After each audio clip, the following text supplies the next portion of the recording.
സന്തോഷമാർഗത്തിൻ്റെ ഒരു പുതിയ എപ്പിസോഡിലേക്ക് വരുവാനായിട്ട് പുതിയ അവസരം തന്നു. ഞാൻ ദൈവത്തിന് നന്ദി പറയുന്നു.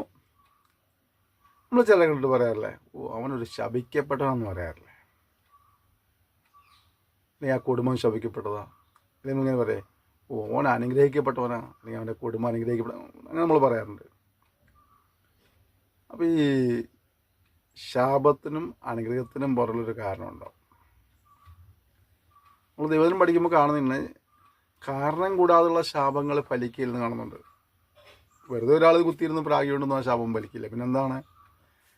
അതിനനുസൃതമായൊരു കാരണം നമ്മുടെ ഭാഗത്ത് ഉണ്ടായിട്ടുണ്ടെങ്കിൽ ആ ശാപം ഫലിക്കും എന്നുള്ളത് തന്നെയാണ്. അപ്പോൾ നമ്മളെയാണ് തിരുത്തേണ്ടത്.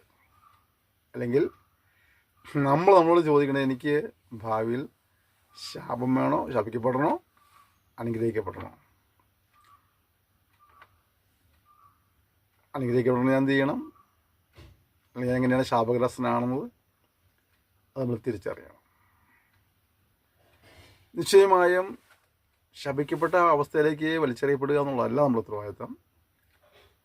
ഏതെങ്കിലും വീഴ്ചയും താഴ്ചയ്ക്ക് വന്നു പോയിട്ടുണ്ടെങ്കിൽ അതെല്ലാം തിരുത്തിക്കൊണ്ട് അനുഗ്രഹത്തിൻ്റെ പടവുകൾ ഓരോന്നോരോന്നായി ചവിട്ടിക്കയറുവാനുള്ള ഒരു തീരുമാനവും സമർപ്പണവും നമുക്ക് ഉണ്ടാകണം. അതിനനുസൃതമായൊരു പ്രവർത്തനം നമ്മുടെ ജീവിതത്തിൽ ഉണ്ടാകണം. പറയാതെ മുന്നോട്ട് പോകുമ്പോൾ നമുക്ക് അനുഗ്രഹങ്ങൾ പ്രാപിക്കാൻ കഴിയും, ഉയർച്ചകൾ പ്രാപിക്കാൻ കഴിയും. മറ്റുള്ളവർ നമ്മെ നോക്കി അവൻ അനുഗ്രഹിക്കപ്പെട്ടവനാണ്, കുടുംബം അനുഗ്രഹിക്കപ്പെട്ടതാണെന്നെല്ലാം പറയുവാൻ ഇടയായിത്തീരും.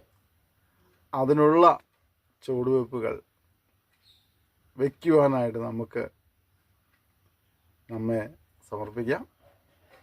പുതിയ തീരുമാനത്തോടെ നമുക്ക് മുന്നോട്ട് പോകാനായിട്ട് ഇതിനെ സഹായിക്കട്ടെ.